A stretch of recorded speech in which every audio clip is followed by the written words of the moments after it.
కూరగాయలు కొనుక్కోడానికి వచ్చారా? మా ఇంట్లో వాళ్ళని వేలెత్తి చూపించడానికి వచ్చారా?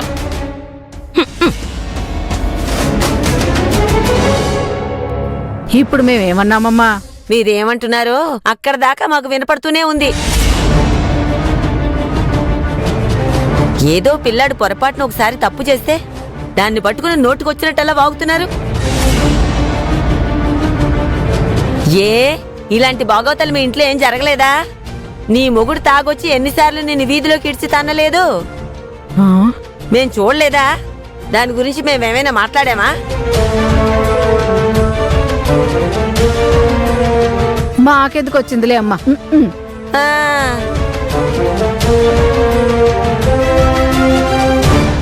ఎదుటి వాళ్ళ ఇంట్లో తప్పును వెతికి పెట్టమంటే చాలు, కొప్పున పువ్వులు పెట్టుకుని టింగు రంగామంటూ తయారైపోతారు. యాదవ మొఖాలని.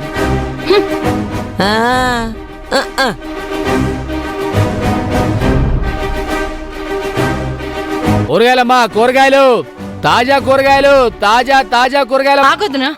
రావాలి. విష్ణు గురించి వాళ్ళలా మాట్లాడుతుంటే నువ్వు వింటూ ఉండి కూడా వాళ్ళకెందుకు సమాధానం చెప్పలేదు? నాకేం అవసరం?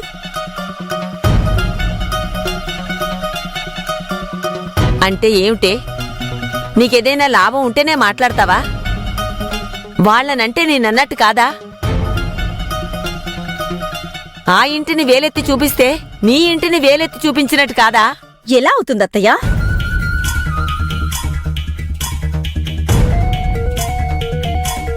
ఆ ఇల్లు వేరు, ఈ ఇల్లు వేరు కదా.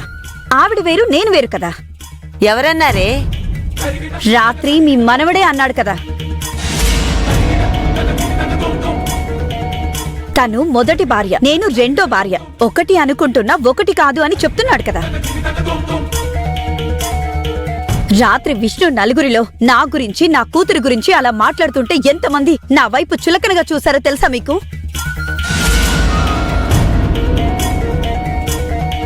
రాత్రేదో వాడు ఫ్రస్ట్రేషన్ ఏం కాదు, మనసులో ఉన్నదే బయటికి మాట్లాడాడు. అయినా ఇలాంటి మాటలు మాట్లాడటం ఇదేమైనా మొదటిసారా వాడికి? గతంలో ఎన్నిసార్లు అనలేదు.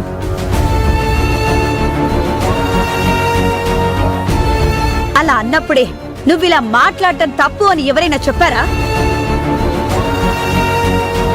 మళ్ళీ ఇలా మాట్లాడితే పళ్ళు రాలగొడతాను అని ఎప్పుడైనా అన్నారా?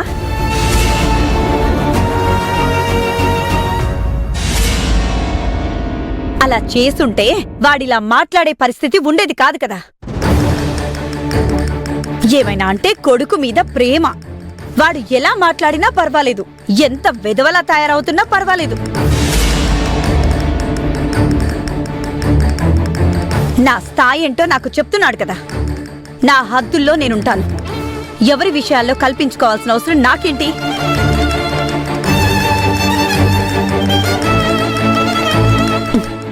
నువ్వేంటే ఎక్కడికెళ్తున్నావు? అది ఫ్రెండ్స్ తో గుడికెళ్తున్నానమ్మా. సరే, జాగ్రత్తగా వెళ్ళు, త్వరగా వచ్చేసే.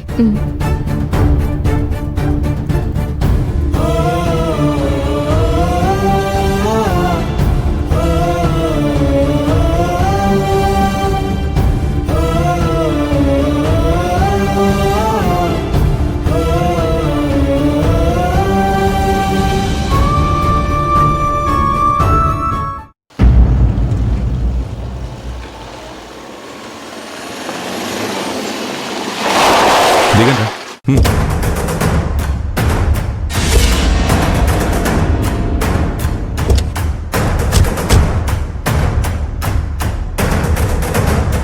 విష్ణు రా.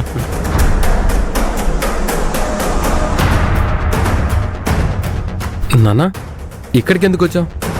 ఎవరినైనా కలవాలా? అలా అంటావేంటి విష్ణు? నువ్వు హోటల్ పెట్టుకుంటాను అన్నావు కదా, అందుకే అన్నయ్య ఈ షట్టర్ చూశాడు.